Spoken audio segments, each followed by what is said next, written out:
Tata Motors की बात कर लेते हैं। टाटा मोटर्स में शानदार एक्शन है, आज 3.5% के करीब करीब ये पर्टिकुलर काउंटर चढ़ता हुआ नजर आएगा। साथ ही पिछले 5 दिनों में भी देखें आप तो 8% की तेजी देखने को मिली है।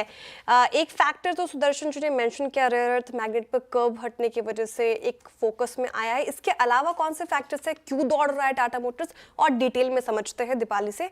दीपाली, गुड आफ्टरनून, बताइए।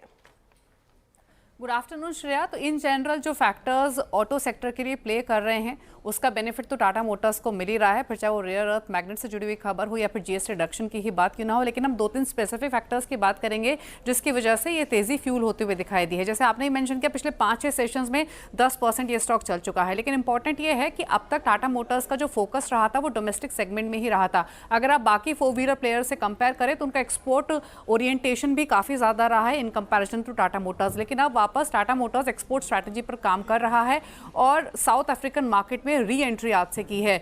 इंपॉर्टेंट ये है कि 6 साल के बाद टाटा मोटर्स री एंट्री कर रहा है साउथ अफ्रीका में। और ये मार्केट इंपॉर्टेंट इसलिए है क्योंकि अगर आप साउथ अफ्रीका को देखेंगे तो यहाँ पर जो एंट्री लेवल गाड़ियां हैं, जो मिड साइज़ की गाड़ियां हैं, उनकी डिमांड काफ़ी ज़्यादा है वर्सेस हाई एंड या फिर लग्जरी कारों के। मारुति वहाँ पर सुजुकी ब्रांडिंग के थ्रू गाड़ियां बेचता है, एमएनएम की वहाँ पर काफ़ी अच्छी प्रेजेंस है, ह्यूंडई निसान इनकी गाड़ियां काफ़ी बिकती हैं। ऐसे में टाटा मोटर्स की री एंट्री इनफैक्ट काफ़ी इंपॉर्टेंट रहेगी 6 साल के बाद। 17-18 के बाद से इन्होंने गाड़ियाँ वहाँ पर नहीं बेची कमर्शियल व्हीकल सेगमेंट के थ्रू, हालांकि साउथ अफ्रीकन मार्केट में प्रेजेंस रही है। अभी तक बहुत ही लिटिल एक्सपोर्ट्स टाटा मोटर्स करती है, थोड़ा नेपाल में, भूटान में, मॉरिशस में।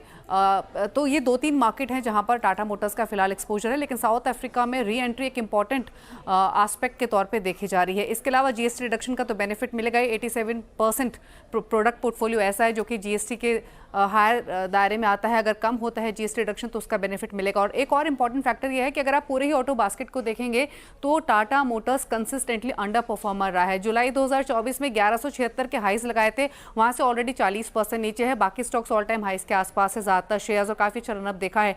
तो वैल्यूएशन वाइज भी काफ़ी अट्रैक्टिव है। इंडस्ट्री से कंपेयर करें या फिर बाकी ऑटो कंपनीज के पी से कंपेयर करें, 11-12 के पी पर टाटा मोटर्स ट्रेड कर रहा है। वहीं मारुति का 30.6 पी है, एमएनएम का 30.6, अगेन ह्यूंडई का 38 हो चुका है। तो ये फैक्टर्स है जिसकी वजह से ये तेजी फ्यूल होते हुए दिखाई दी है।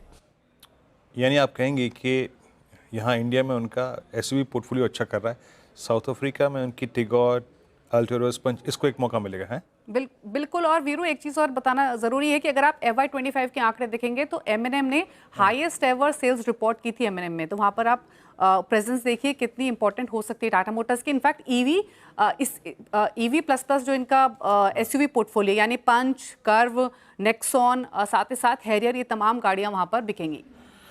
जी हाँ, तो एक बहुत बड़ा, अगर आप देखें फिर से एक समय अंतराल के बाद इनके लिए मार्केट तैयार होता हुआ साउथ अफ्रीका का।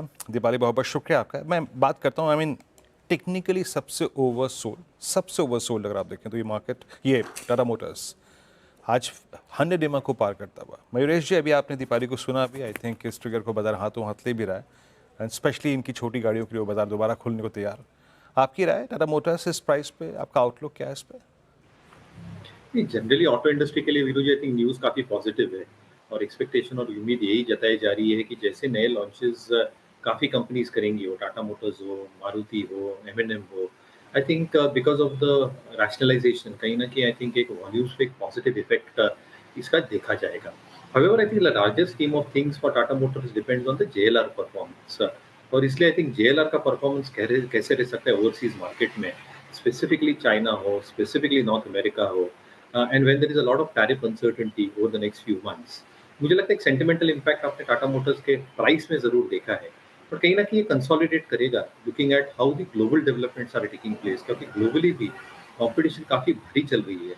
आप उनके कॉम्पिटिटर्स भी देखेंगे, I think the kind of technology and R&D investment जो कर रहे हैं, obviously I think Tata Motors has also incurred a lot of expenses in R&D and creating new platforms and models, but I think a large part of the dependence depends on their overseas JLR performance. मुझे लगता है I think move अच्छा खासा हो गया है, क्या यहाँ से एक सब्सटेंशियल मूव आ सकता है?